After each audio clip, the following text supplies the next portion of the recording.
Son las 12:51. Estamos en comunicación telefónica con una persona que queríamos contactar hace rato. Nos la recomendaron mucho. Le vamos a hacer algunas preguntas que quizás quienes estén más metidos en el tema nos pueden llegar a calificar de torpes o de ignorantes. A nosotros no nos importa, pues nos parece que ser ignorante no es un defecto en sí mismo. Ignorar no tiene nada de malo. Lo malo es no querer aprender, no querer escuchar, no querer entender puntos de vista que uno por ahí desconoce o no tiene tan incorporados. Buenos días, doctora Diana Mafía, ¿cómo le va? ¿Qué tal? Buenos días, ¿cómo están? Bueno, muy bien, muchas gracias por su tiempo. Un placer además contactarme con la gente de Bahía Blanca, es una ciudad que quiero mucho. Usted sabe que cuando subimos a Twitter y usted retuiteó que íbamos a conversar hoy aquí en Vorterix Bahía, muchísima gente se mostró interesada. Además, algunos creían que usted iba a estar en Bahía Blanca. Dice, no me digas que tenés en el piso a Diana Mafía, ¿dónde está? Que la queremos ir a ver. Varias veces, claro. Bueno, nos debe una visita pronto también, entonces. Bueno, tal vez, ¿quién dice? Bueno, Diana Mafía es doctora en filosofía, es especialista en temas de género. Y lo primero que nos gustaría preguntar, recién hablábamos con un ex concejal de un espacio progresista de Bahía Blanca, Raúl Ayude, y le preguntábamos por el tema, por este proyecto que estuvo tan en boga y que está tan en boga en estas horas de una y uno, esta idea de que los cargos electivos en Argentina, en las listas de cargos electivos, diputados, senadores, concejales, lo que fuera, haya 50% de hombres y 50% de mujeres.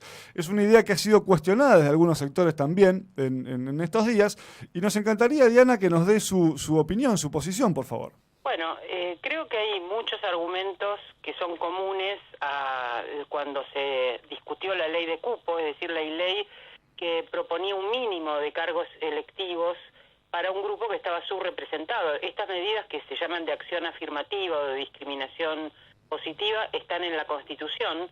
Son medidas que figuran cuando un grupo está muy desaventajado en determinado tipo de cosas, entonces se da una cuota a favor para favorecer la paridad. Ahora, la ley de cupo, que comenzó con las minorías afrodescendientes en Estados Unidos en la educación superior, que tuvieran la posibilidad de ingresar y de cursar carreras universitarias para fortalecer su autoridad, su punto de vista, la manera de proponer sus intereses de las maneras más eficaces posibles, etcétera, también fue tomada por el movimiento feminista como una medida de acción afirmativa a favor de las mujeres. Esto, la medida de cupo, no implica que va a entrar gente que no es capaz. Esta es la falacia más habitual. Entonces, en lugar de entrar por capacidad, van a entrar por el cupo. No, justamente, como hay un grupo altamente discriminado, la medida es para hacer visibles a aquellas personas capaces que pertenecen al grupo discriminado, asegurándoles un mínimo de participación. El mínimo del 30% es el mínimo que considera la teoría de las instituciones que puede hacer cambiar la institución. Es decir, la idea no es solo que haya oportunidades para las mujeres, sino que cambie la misoginia de la política, la misoginia de los partidos. En eso estamos muy atrás. Realmente los partidos siguen siendo misóginos, tratan de no cumplir la ley de cupo, y la ley se cumple en el piso porque no podrían habilitar las listas de otra manera, pero no se ha logrado equiparar la participación de varones y mujeres a través del cupo. Por eso esta medida es una medida que refuerza la paridad, y a mí me parece muy bien. Tenemos que pensar que aquellas leyes que afectan los cuerpos de las mujeres se han votado en los últimos 20 años. Es decir, en el momento en que las mujeres en una banca pusieron su experiencia, su punto de vista y sus intereses al servicio de los derechos humanos de las mujeres. No quiere decir que solo las mujeres puedan hacerlo, pero de hecho ocurrió cuando las mujeres estuvieron sentadas en la banca. Diana un poco sugirió la idea, pero igual le pregunto. A ver, no le voy a preguntar su edad, pero podemos revelar que tiene más de 30. Tengo 60, voy a cumplir 63 ahora en septiembre. Bueno, según su experiencia, su conocimiento en la materia, más allá de que falte mucho, da la impresión, yo tengo 39, soy un varón de edad intermedia, ¿no? Da la sensación de que, aun cuando falte mucho, se ha avanzado bastante en temas vinculados con la igualdad de género. ¿Usted comparte esta idea o cree que no ha sido tan así? Se avanzó, pero no lo suficiente como para que toda mujer sienta que tiene una oportunidad. Son mujeres excepcionales y, en general, un caso satura la muestra. Es decir, Si hay una mujer en la Corte Suprema de Justicia, las mujeres han llegado a la Corte Suprema de Justicia. Y no hay más que ver el mapa de la justicia que elabora precisamente la Oficina de Mujer de la Corte para ver que todavía hay una dificultad muy grande de las mujeres en llegar a los más altos niveles de la justicia. Si una mujer fue presidenta de la Nación, las mujeres pueden llegar a la presidencia de la Nación. Y la verdad que esa mujer llegó excepcionalmente porque su marido la designó individualmente en una relación muy personal, ungiéndola no precisamente por el voto popular, etcétera, como candidata, sino de esa manera totalmente arbitraria. Sin esa arbitrariedad y sin ese varón que le delega el poder, no es que toda mujer pueda sentir que puede ser presidente. Entonces, la verdad es que muchas de estas visiones con respecto, por ejemplo, mujeres en ciencias, se están dando premios a mujeres científicas muy destacadas. Cuando uno analiza la distribución en el CONICET, ve que en la jerarquía de investigador superior hay un 24% de mujeres y un 76% de varones. Y estamos hablando incluso de carreras muy feminizadas. Sin embargo, quienes llegan a los estratos superiores son varones. Nunca una mujer ha sido rectora de la Universidad de Buenos Aires. La primera rectora en la Universidad de Córdoba después de 400 años fue hace muy pocos años. Una rectora excelente, por cierto. Pero entonces, no es que porque tenemos una mujer, las mujeres pueden llegar a esos lugares. Así que sí, se avanzó mucho, entre otras cosas, por el propio activismo de las mujeres, pero no es suficiente. A ver, voy a transmitir, intentar transmitir una idea simple, quizá torpe, pero bueno, nos encantaría su mirada. Hoy por hoy podemos decir que hasta el ingreso a la primaria e incluso al secundario, los chicos y las chicas llegan más o menos en igualdad de condiciones. Después usted me corrige si le parece que no es así. E incluso a la universidad, la población que llega a la universidad, cuando ingresan a la universidad, da la sensación de que tanto varones como mujeres llegan en igualdad o bastante igualdad de condiciones. Primero, si comparte esa idea, y segundo, ¿en qué momento se empieza a si la llega a compartir, en qué momento se empieza a manifestar la desigualdad? La desigualdad se manifiesta fundamentalmente cuando hay que ingresar al mercado de trabajo. Es decir, cuando esa formación académica, incluso con grados muchas veces de excelencia por parte de las mujeres, tiene que insertarse en el ejercicio de la profesión. Y allí empieza a haber dificultades en el mercado de trabajo, incluyendo con esto las carreras académicas, la docencia, la investigación. Si uno analiza la cantidad de titulares en la universidad, o como digo, la cantidad de investigadores que están en las jerarquías superiores, o si uno analiza, en el caso de los investigadores e investigadoras científicos, cuál porción del presupuesto tienen como financiamiento de sus proyectos de investigación. Todas estas cosas son reveladoras. Para poder saber cómo estamos hay que usar estadísticas y analizarlas. Para eso las estadísticas tienen que estar desagregadas por sexo y edad. Todas, las de salud, las de educación, las de vivienda, las de trabajo, y ese es un déficit que tenemos. No tenemos todas las estadísticas desagregadas por sexo y edad como para poder analizar esto que vos estás sugiriendo, las etapas, la proporción de varones y mujeres, y dónde están las mesetas, el aplanamiento, y dónde comienza la menor representación de alguno de estos grupos. Aún cuando falte, voy a revelar un poco una charla doméstica que tuve anoche con mi mujer cuando hablábamos que iba a conversar con usted y demás, y temas de género. Este decía, es un efecto no deseado de mis invitaciones. sí. Okay. A ver, ¿qué pasa con tu mujer? Totalmente. Bueno, le decía, tengo 39 años, soy un varón de edad intermedia, si bien trato de... Un varón joven, hasta los 40 sos un varón joven. Bueno, mejor, gracias.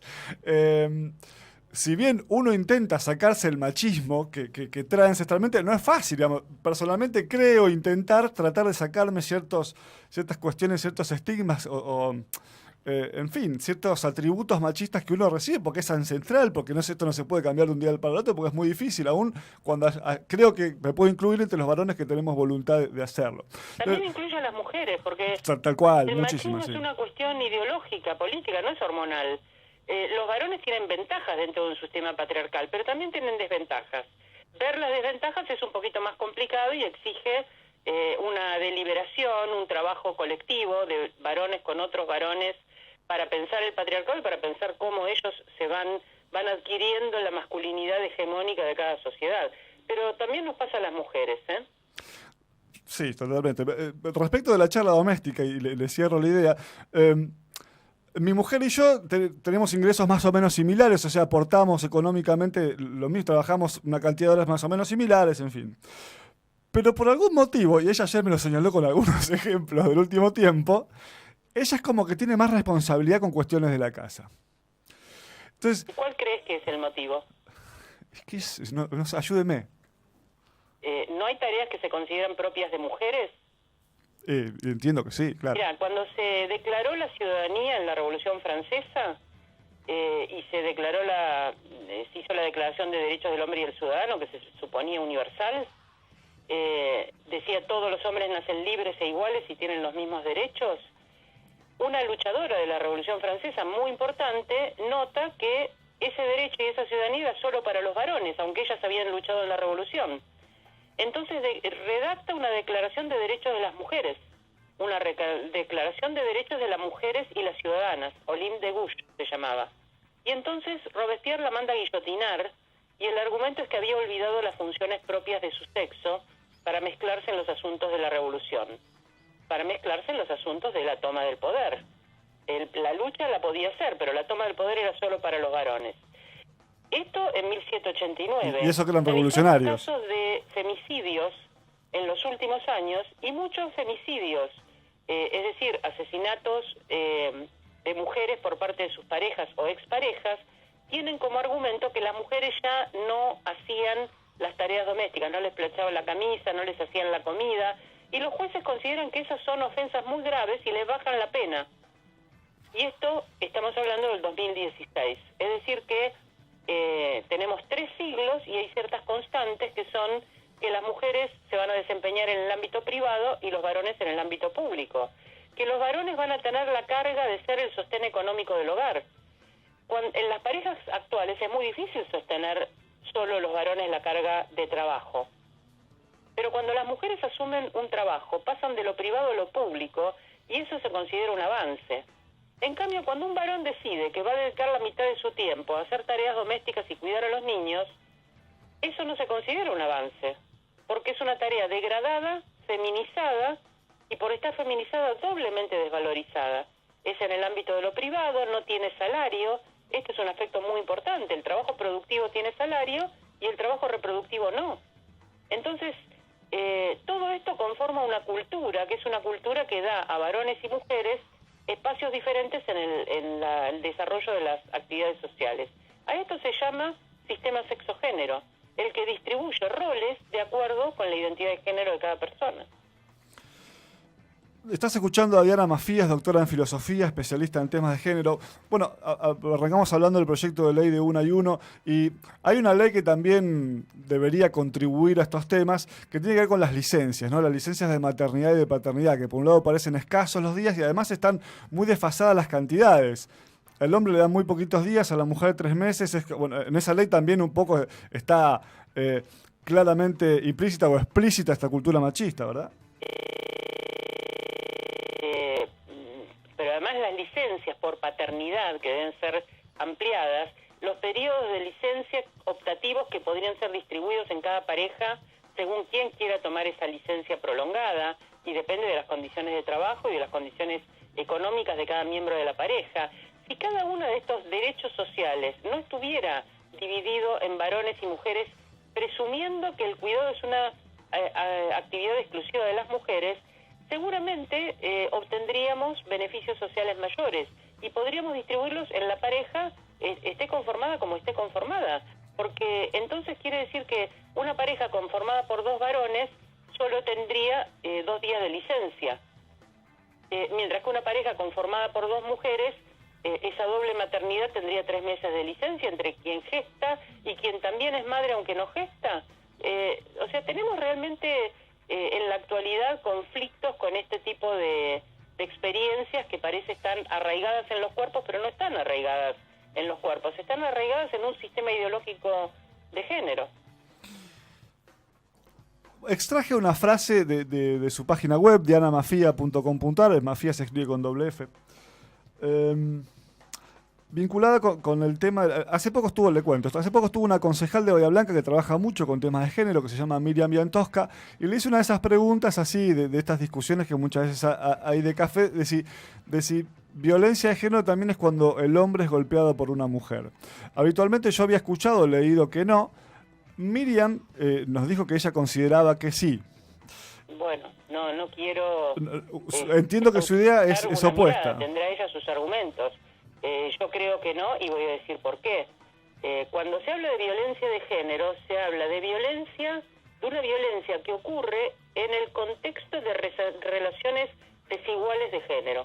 Por ejemplo, si un hombre le pega a una mujer porque no está haciendo las tareas que él supone que tiene que hacer por el hecho de ser mujer, ahí hay una relación desigual de género que es el contexto en el cual ocurre la violencia. Pero si una mujer le pega al marido porque está celosa, eso no es violencia de género, porque no es en el contexto de relaciones desiguales que afectan a los varones. Entonces, o sea, los celos son mutuos y muchas veces las mujeres terminan asesinadas por celopatía, ¿no?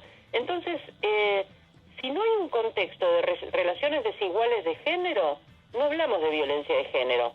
¿Solo las mujeres son alcanzadas por esas relaciones desiguales? No, podría haber otras diferencias de género vinculadas, por ejemplo, con orientación sexual o con expresión de género, con diversidad de género, que también construyeran relaciones desiguales, y cuando en ese contexto de relaciones desiguales se da la violencia, se habla de violencia de género. Cuando estuvo en Bahía Blanca hace un par de meses, o un par largos, 3 o 4, Darío Stanzreiber, este filósofo tan conocido en los últimos tiempos por su programa de cable Decime la Verdad, es el rubio de pelo largo que aparece muchas veces en programas de tele, él la mencionó a usted como uno de los filósofos argentinos de referencia, nombró 3 o 4 y remarcó mucho su labor. Y Darío dijo en aquella oportunidad que él entendía que la filosofía, hablando sobre usted, que la filosofía de género era la filosofía del futuro. ¿Coincide con esta idea? Yo creo que hay en el presente muchas líneas filosóficas que pueden complementarse y que pueden coincidir. Es decir, hay corrientes filosóficas que tienen que ver con autores que impactan dentro de la sociedad. Por ejemplo, los autores postmodernos han tenido un impacto muy fuerte, desarticulando la autoridad de ciertos discursos políticos, científicos, históricos, etcétera. O puede haber corrientes filosóficas que tengan que ver con determinado tipo de problemas. Por ejemplo, la bioética es una corriente contemporánea muy influyente porque hay muchas cuestiones derivadas del avance, sobre todo de las tecnologías biomédicas, que hace que tengamos que reflexionar sobre su aplicación, y entonces cuestiones bioéticas son cuestiones también muy contemporáneas. La filosofía de género es una filosofía crítica, yo prefiero llamarla filosofía feminista. La filosofía feminista es una filosofía crítica que lo que va a hacer es investigar cuáles son los impactos diferenciales por género, si se construyen estereotipos dentro de estas teorías, o dentro de los problemas, o dentro de las políticas públicas, o dentro de lo que se esté analizando. Yo creo que es una corriente muy poderosa que comenzó en los años 70, me parece que como corriente crítica es la más radicalizada, porque va a un punto de las relaciones desiguales de la sociedad que es mucho más fuerte y que además se complementa con el racismo o con el clasismo, y es el hecho de que muchas de estas desigualdades tienen sus raíces en los cuerpos de las personas, que hay ciertos cuerpos que se han constituido como los representantes de lo humano, un cuerpo de persona adulta, varón, blanco, capaz, que hace que quienes son diversos, pero diversos de algo que no se menciona, pero es este sujeto hegemónico, los diferentes, los negros, los indígenas, los mestizos, las mujeres, los discapacitados, los que tienen géneros diversos. Estas personas, los niños, los ancianos, estas personas que se diferencian, pero se diferencian de alguien a quien no se nombra porque es el presupuesto cuando se habla de seres humanos, constituyen la mayor parte de la humanidad, pero son la mayor parte que tienen menos poder. Justamente el poder está concentrado en un pequeño conjunto de sujetos. Y si analizamos ciertas condiciones, por ejemplo, la propiedad de los medios de producción y de la tierra, el 2% solamente está en manos de mujeres, el 98% está en manos de varones. ¿Podemos decir entonces que las relaciones económicas no están atravesadas si el 98% de los medios de producción están en manos de varones y el 98% de la tierra está en manos de varones? Si analizamos la educación y vemos que el 80% o el 78% de las personas analfabetas son mujeres, ¿podemos decir que la educación no tiene género? Si la negación o el brindar educación o el negarla afecta de manera absolutamente diferencial a una persona según sea varón o mujer. Si analizamos la desocupación, el trabajo informal, si analizamos la brecha de salarios, si analizamos la violencia, el 85% de los casos de violencia, las víctimas son mujeres, y del 15% que son varones, en su mayor parte son niños o ancianos víctimas de otros varones. Entonces, estamos construyendo, si no hablamos de las diferencias de género, una neutralidad donde no hay neutralidad. Y si tenemos ciertos mandatos constitucionales, como la igualdad, bueno, no vamos a poder aplicar políticas públicas de igualdad si no reconocemos dónde están las desigualdades. Y las desigualdades están arraigadas en algo que no es un mérito. Naciste con un cuerpo sexuado, te asignaron un género, te sentís o no acorde con ese género, de acuerdo con eso serás una persona trans o una persona cis, te sentirás diferenciado en tu género de aquello que te asignaron y serás trans, te sentirás conforme y serás cis, y de acuerdo con eso serás varón o mujer y te asignarán una serie de condiciones diferenciales de tipo social. Entonces es un destino que no tiene que ver con la cualidad moral, con el mérito, sino que tiene que ver con la desigual distribución de los bienes. En esto trabaja el feminismo. Diana, le hago una pregunta más, si me da el tiempo le hago dos. Usted fue diputada por la coalición cívica. Me gustaría, bueno, más allá de los temas de género, ahora un poco más amplio, ¿alguna reflexión sobre la Argentina de hoy a nivel político? Me refiero a los caminos que se están tomando, si le parecen correctos, si no, ¿qué es lo que observa? Es un poquito difícil hacer un análisis así en unos minutos improvisadamente, pero sí, efectivamente fui diputada, encabecé la lista del ARI como independiente, eso fue en un momento, ese fue en el año 2007,